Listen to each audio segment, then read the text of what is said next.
मेरे पास ये 3 बंकर हैं, ये तीनों को भरने में। अच्छा, ये जो है इसी हाँ, में आप साइलेज बनाते हैं। हाँ, साइलेज में हवा नहीं जाना चाहिए, तो अगर 4 से 5 इंच आप काटिए। दोस्तों नमस्कार, मैं ललन कुमार और आप देख रहे हैं केडिया यूट्यूब चैनल। और आज एक बार फिर से मैं पहुंचा हूं जिला भोजपुर, राज्य बिहार। सर आपका बहुत स्वागत है मेरे चैनल पर।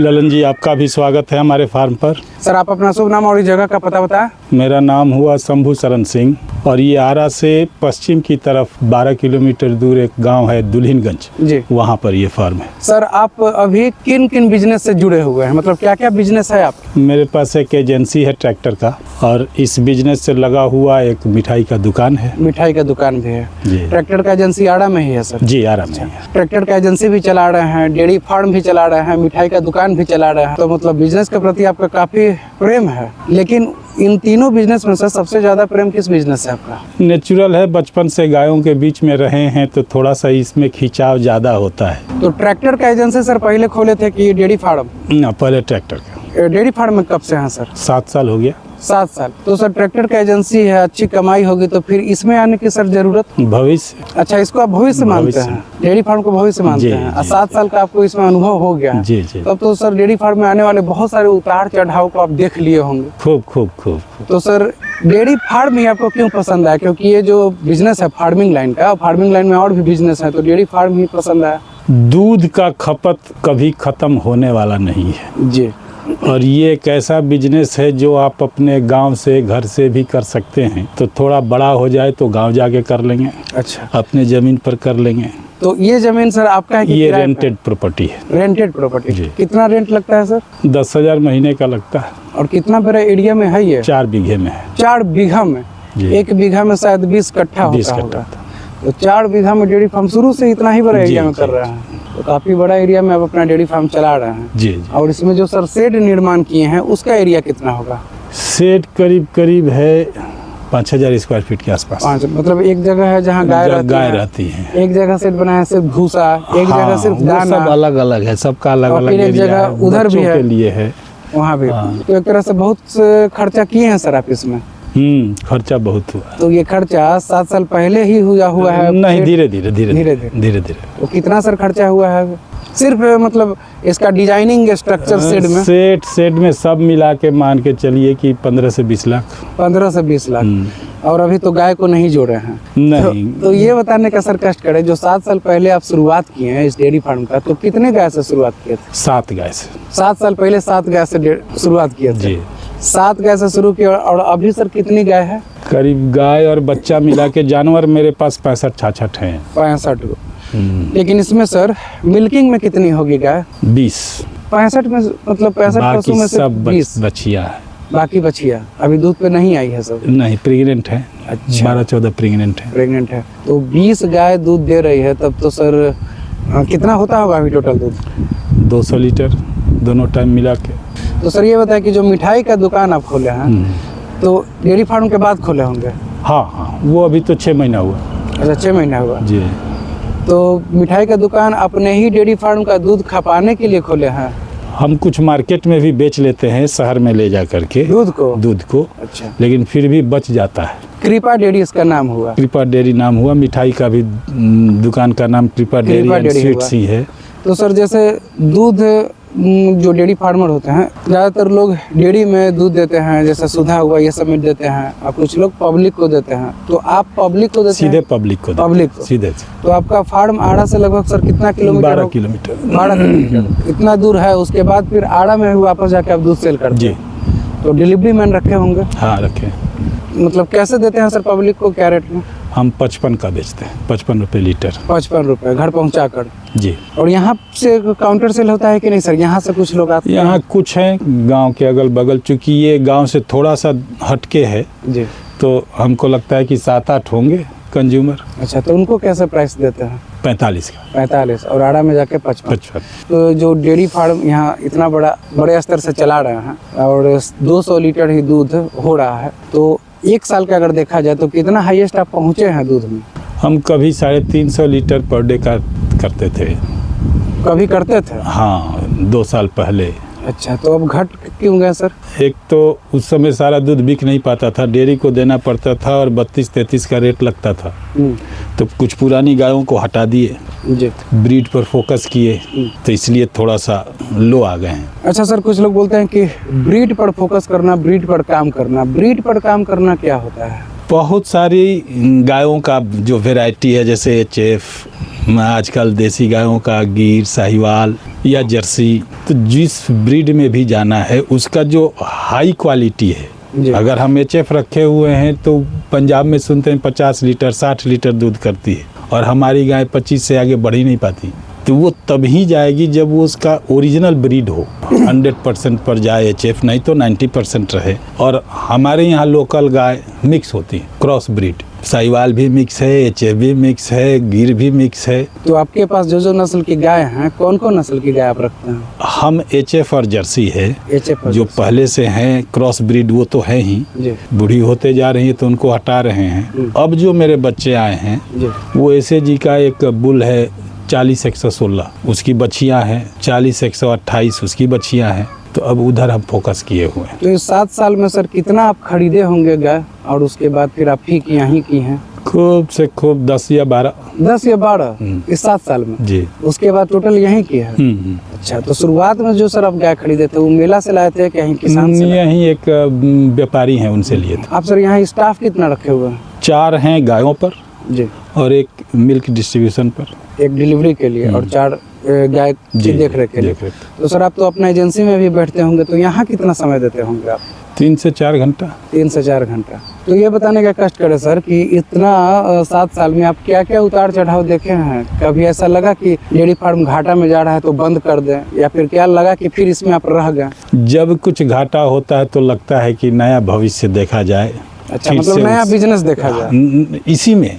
अच्छा, कुछ और तरीका क्या है, अगर हम नहीं सफल हो पा रहे हैं, कोई तो सफल है, तो वो सीखने का प्रयास करते हैं कि वो क्यों सफल है। अच्छा, बिजनेस आप ये छोड़ना नहीं चाहते हैं? नहीं, आपको अगर घाटा होता है तो आपको लगता है कि मेरे ही तरीके में कुछ गलती है? कुछ गलत है। तो क्या क्या अभी तक आप गलती किए हैं और क्या कैसे उबरे हैं? पहले हम लोग ब्रीड को समझते ही नहीं थे, ब्रीड क्या होता है। बस गाय लेकर आ जाना है, गाय लेके आ जाना है, जो ज्यादा दूध कर रही है उसी को लेके आ जाना है, वो दूध करते रहेगी, हम कमाते रहेंगे। लेकिन बाद में समझ में आया कि अगर वो दूध करने वाली गाय है ही नहीं तो उनके बच्चों को पालने से क्या फायदा। हम उसके बच्चों को पाले, माँ दूध कर रही थी 20 लीटर, बच्चा दूध करने लगा 15 लीटर। अच्छा, घट गया। वहाँ धोखा खा गए।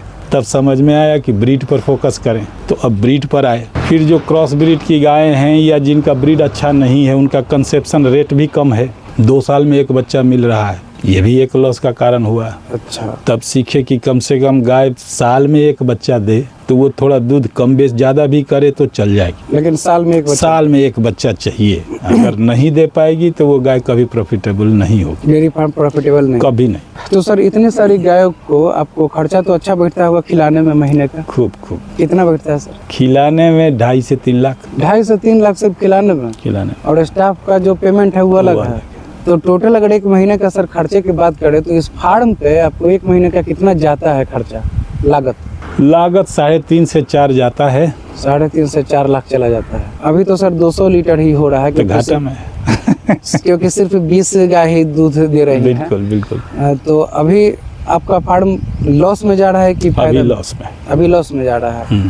तो अभी शुद्ध मुनाफा नहीं हो पा रहा है? नहीं, वही जो बच्चियां हैं वही हमारी पूंजी हैं। अच्छा, तो अभी तो 20 गायों से 40 बच्चों को खिलाना टफ काम है।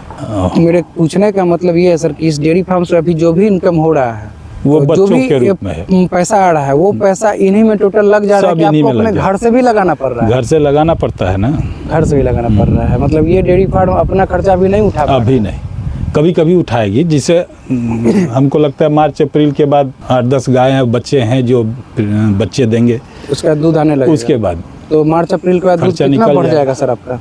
कम से कम 100 से 150 लीटर बढ़ जाएगा। और बढ़ जाएगा। तो फिर समझिए कि 350 लीटर हो जाएगा। हाँ, तो जैसे तो खर्चा निकल जाएगा। तो जैसे आपने कहा कि आप डेयरी में नहीं देते हैं, आप पब्लिक को देते हैं, तो आड़ा में तो अभी आपका 200 लीटर वाला जो कस्टमर है उसको आप दे रहे हैं उनको आप, लेकिन जैसे ही 150 लीटर और बढ़ जाएगा तो फिर कैसे इतना जल्दी कस्टमर पकड़िएगा? कस्टमर रहते हैं, उनको छोड़ना पड़ता है कभी कभी दूध नहीं होने के चलते। अच्छा। और लगन का सीजन स्टार्ट हो गया है तो मिठाई के दुकान का सेल बढ़ेगा, तो वहाँ कुछ कंजम्पशन बढ़ जाएगा दूध अच्छा, तो का। आपका दूध हाँ। टोटल मिठाई की दुकान में भी चला जाता वहाँ भी होगा। चला जाएगा। तो सर खिलाने में इन लोगों को आप क्या क्या देते हैं? ये तो पूरा चाट बना हुआ है, लेकिन बेसिकली मक्का, बाजरा, सरसों का खल, बिनौला और सोया DOC तो ये सब सर आप खरीद कर देते हैं सब खरीद के ले आते हैं और मिलाते हैं। कि अपने यहाँ बनाते हैं? अपने यहाँ मिलाते हैं। अपने यहाँ मिलाते हैं? जी हाँ, अच्छा, मतलब कि डायरेक्ट जो पशु आहार होता है उसको मार्केट से खरीद के नहीं खरीद के नहीं खिलाते हैं, अलग अपना अलग फीड मिलाते हैं, फिर उसको उस मात्रा में मिलाकर देते हैं। तो सर अगर बीमारियों की बात करें तो आप साल भर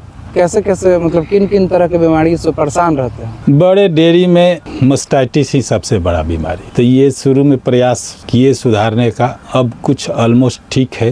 वैसे सर आपके डेयरी फार्म में शायद मैट नजर नहीं आ रहा है? नहीं, चूंकि मिट्टी पर रहती हैं गाय, तो मैट बहुत खरीदे थे, सब हटा दिए। हटा दिए? हाँ, खुली रहती हैं तो वो मिट्टी पर बैठती हैं, उनको फर्श से कोई मतलब है नहीं। फर्श पर तभी होती हैं जब उनको खाना होता है। तो सर ये जो खुला रखने वाला जो कॉन्सेप्ट है, इसके बारे में आप क्या कहेंगे? ये इसका आपको क्या फायदा देखते हैं? गाय अगर खुली है तो इनका हेल्थ बहुत अच्छा रहेगा। कभी हमको दवा की ज़रूरत नहीं पड़ती। हम कभी शेड में इनको घेर के नहीं रखते, ठंड में कोई कवर नहीं डालते, गर्मियों में फॉगर नहीं चलाते, लगा हुआ सब है। लेकिन इनको नेचुरल छोड़ देते हैं और ये बड़े आराम से रहती है। जहाँ जिसको बैठना है, बैठ रही है, घूम रही है, स्वस्थ है, मस्त है, तंदुरुस्त है। अच्छा, तो इनको कितना देर इस तरह से खुले छोड़ देते हैं सर? वहाँ भी तो खुली ही रहती हैं। अच्छा। शेड में भी जहाँ इनको खाने के लिए बांधा जाता है वहाँ भी देखिएगा खुला जगह है, तो रात को भी खुली ही रहेंगी उसके अंदर। मतलब बांधने का काम न के बराबर धूप के लिए इधर बाहर निकाल लाते हैं। बांधने का काम न के बराबर होता है, बस केवल धोते वक्त, केवल धोते वक्त। तो सर मिल्किंग मशीन से धोते हैं? नहीं, अभी तो हाथ से धोते हैं। हाथ से। और सर वहाँ जो फार्म के अंदर शेड में आप एक बच्चों को रखने के लिए एक पिंजरा टाइप के बनाया हुआ है, जी। तो उसकी जरूरत क्यों पड़ी और उसमें खर्चा कितना है सर? मेरा पास्ट एक्सपीरियंस रहा है कि छोटे बच्चे मिट्टी ज़्यादा खाते हैं। अच्छा। और उनका जो डेथ रेशियो है उस मिट्टी खाने के चलते बढ़ता है। तो केज में डाल देने से एक तो वो मिट्टी से बच गए, दूसरे और भी जो रात को खुले रहने के चलते कुत्ते, सियार, इन सब से निश्चिंत हो जाता है आदमी, और वो सेफ रहते हैं उसके अंदर। तो उनको कितने उम्र तक वैसे रखते हैं आप? 3 महीना तक। 3 महीना तक वहीं उनको दूध पिलाते हैं, वहीं उनको स्टार्टर देते हैं और पानी देते हैं। साइलेज भी देते हैं सर आप खाने में इन लोगों को? हाँ, साइलेज देते हैं। अभी तो खत्म हो गया। अच्छा। इस बार थोड़ा स्टॉक छोटा था। हम साइलेज खुद बनाते हैं। खुद बनाते हैं? खुद बनाते हैं। और बनाते कैसे? अगर बड़ा डेयरी चलाना है, जी। हाई मिल्किंग गायों को रखना है, तो बिना साइलेज डेयरी नहीं चलेगा। साइलेज देने से खर्चा कम हो जाता है। मैं साइलेज बनाता हूँ तो मेरा कॉस्टिंग आता है 4.5 रुपये के आसपास केजी का, और 1 केजी अगर साइलेज दे रहे हैं तो उसमें 30 से 35% मक्का होता है, और वो हाफ डाइजेस्ट होता है। मतलब गट बैक्टीरिया उसमें पहले से लगा होता है, तो वो पचा हुआ मान के चलिए, वो जल्दी पचता है। तो एक तो 5 रुपया में हम 300 ग्राम उसको मक्का भी दे रहे हैं और हरा चारा भी दे रहे हैं, और वो गाय 15 केजी तक खा सकती है एक टाइम। तो 15 केजी का मतलब हो गया कि अगर 4.5 केजी मक्का हम उसको दे दें एक बार खाने को, तो वो डाइजेस्ट ही नहीं कर पाएगी। अच्छा। लेकिन ये साइलेज अगर देते हैं 15 केजी उसको खाने को, तो वो 4.5 केजी मक्का जो डाइजेस्टेबल सिचुएशन में है वो पच जाता है, तो गाय दूध ज़्यादा करती है। तो आप हमेशा देते रहते हैं? हमेशा देते रहते हैं। अच्छा। मैक्सिमम दूध करने वाली जो सर आपके यहाँ गाय है वो कितना दूध करती है? 25 लीटर जी। और सबसे कम? 18 से 20। अच्छा सर, आपके यहाँ एक भैंस भी नजर आ रही है। हाँ। तो इतनी सारी गाय में सिर्फ एक भैंस, या फिर नहीं रहती या फिर कुछ और ज़्यादा रहता? कुछ मिठाइयों का जो टेस्ट है ना भैंस के दूध में अच्छा आता है। तो जब से मिठाई का दुकान चालू किया तो हलवाई कुछ मिठाइयों के लिए भैंस का दूध मांगते हैं। अच्छा, तो कितना दूध करती है वो भैंस? ये तो बच्चा पिला के दोनों टाइम मिला के 5 केजी। दोनों टाइम मिला के 5 केजी। बहुत कम दूध करती है। सारा उसका बच्चा ही पी जाता है। तो बच्चा पाड़ी है तो वो तंदुरुस्त है। उससे तो आपका नहीं काम चल पाता होगा? नहीं। अच्छा, तो आगे भैंस बढ़ाना है? उसी को पालना है जो इसकी बच्ची है ना। अच्छा, मतलब भैंस बढ़ाना नहीं है? उसी को बढ़ाते जाएंगे, खरीदेंगे नहीं। नया खरीदेंगे नहीं। और ये सर भूसा के एक तरह से मतलब बिचाली का पहाड़ नजर आ रहा है आपके फार्म पे, ये कितने दिन के लिए है? हम अपना रीपर रखे हैं, गेहूं के सीजन में भूसा बना लेते हैं 200-250 बीघे का, और एक बेलर रखे हुए हैं, राउंड बेलर है, तो धान कटने के बाद ये पुआल फ्री में मिल जाता है, बेल करके इकट्ठा कर लेते हैं कि अगर ख़त्म हो जाए तो इससे हमारा। तो अभी ये जो नज़र आ रहा है सर, ये कितना दिन चलेगा? इसका कुट्टी कर दें तो 4 से 5 महीना चलेगा। 4 से 5 दिन। तो अभी तो इसको यूं ही खोल के दे देते हैं पुआल चबाने के लिए। अच्छा, ऐसे ही दे देते हैं? ऐसे ही दे देते कुट्टी नहीं करते हैं? अभी कुट्टी नहीं करते, भूसा है ना। अच्छा, तो ऐसे ही चबा लेती है? पुआल को कच्चा ही चबाना गायों के डाइजेस्टिव सिस्टम के लिए अच्छा होता है, क्योंकि ये पागुर में बढ़िया आता है। अच्छा, तो इसलिए देना भी चाहिए। अभी तो सर दूध कम है, तो अभी आप कह रहे हैं कि फार्म एक तरह से घाटा में चल रहा है, घर से ही लगाना पड़ता है। लेकिन जब फायदे में आ जाता है सर, 350 लीटर होने लगता है, उस समय आपको कितना शुद्ध मुनाफा होता होगा? ये निकालना थोड़ा सा कठिन हो जाता है, क्योंकि उस वक्त डिपेंड करता है कि मेरे पास बाछियाँ कितनी हैं। अच्छा, एक बाछी को डिलीवरी तक, जो 24 महीने तक अगर वो एक बच्चा पैदा करती है, उस वक्त तक 80-90 हज़ार रुपये उन पर खर्चा है। तो अगर बाछियाँ ज़्यादा आ गई, जैसे एक बार मैंने मूड बनाया कि अब धंधे को समेट लूँ, और उस वक्त मेरी 18 गाय बच्चा दी और 18 बाछी दी। अच्छा, बस उनको पालने में लग गया। इतनी सारी गाय रखे हुए हैं, तो भैंस का आप डेयरी फार्म के बारे में कभी नहीं सोचे कि सिर्फ भैंस ही रखते? एक तो भैंस का दूध बहुत बिकना मुश्किल है पब्लिक को, और भैंस को बांध कर ही रखा जा सकता है। अच्छा, उनको खोला नहीं छोड़ा जा सकता, क्योंकि उनका करली होता है सींग, तो वो ये बांस को या ग्रिल को वो फंसा लेंगी। तो उनको चरन चाहिए, उनको पानी के साथ खिलाना पड़ता है। और हम यहाँ सब कुछ यूं ही सूखा डालते हैं, कुछ भी पानी में फूलने के लिए नहीं डालते। तो बहुत लोग तो फूलने के लिए डालते हैं। हम नहीं फूलने को डालते, खल्ली भी पीस के ले आते हैं और सबको मिला के यूं ही सूखा भूसा, सूखा साइलेज, सब कुछ यूं ही सूखा डालते हैं। तो उससे फ़ायदा क्या होता है कि कुछ भी सड़ता नहीं है। अगर वो बच भी गया है तो सूखा हुआ है, वैसे ही पड़ा रहेगा। फिर अगले बार मक्खियों का मेरे पास प्रकोप नहीं मिलेगा आपको। अच्छा, गाय खाएगी, सूखा होने के चलते पानी ज़्यादा पिएगी। अच्छा, और तब उनको पागुर में वो बढ़िया से आता है। अच्छा, तो आप इसका जो तरीका है खिलाने की यही है सालों?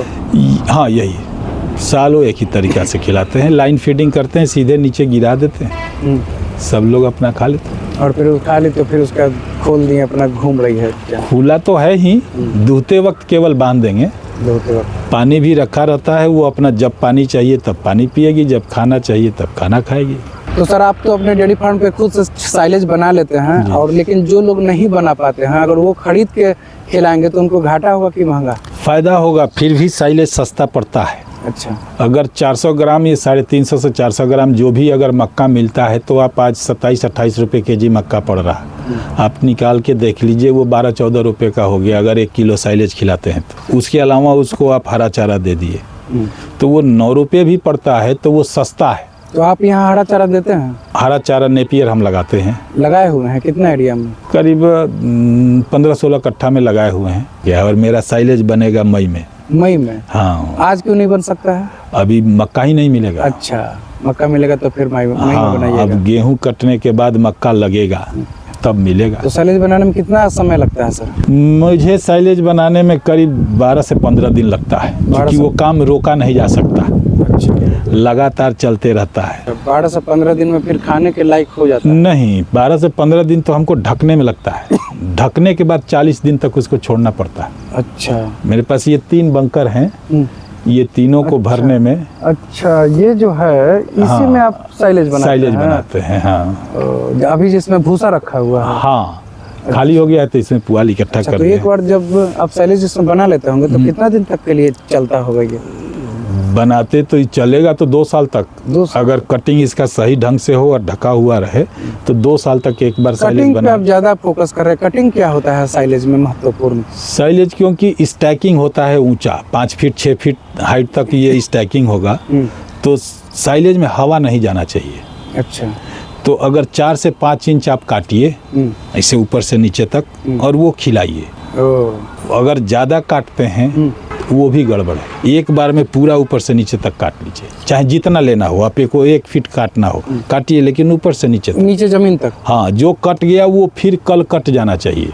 अच्छा, क्योंकि हवा 4 से 5 इंच तक अंदर तक पहुंच जाता है। तो आज जो खाली हो गया है फ्रंट जो दिख रहा है ये कल कट जाना चाहिए। अच्छा, तो जब भी काटिए ऊपर से नीचे तक काटिए। तो सर आप कहीं डेयरी फार्म का ट्रेनिंग लिए थे? नहीं, यूट्यूब यूनिवर्सिटी से सीखे। अच्छा, यूट्यूब से आप सीखे हैं। हाँ, तो ये साइलेज का जो काम है अगर 7 साल में देखें तो कब से आप दे रहे हैं? हम 5 साल से। 5 साल से दे रहे हैं। सर आपका बहुत बहुत धन्यवाद जानकारी देने के लिए। धन्यवाद, धन्यवाद आपको भी।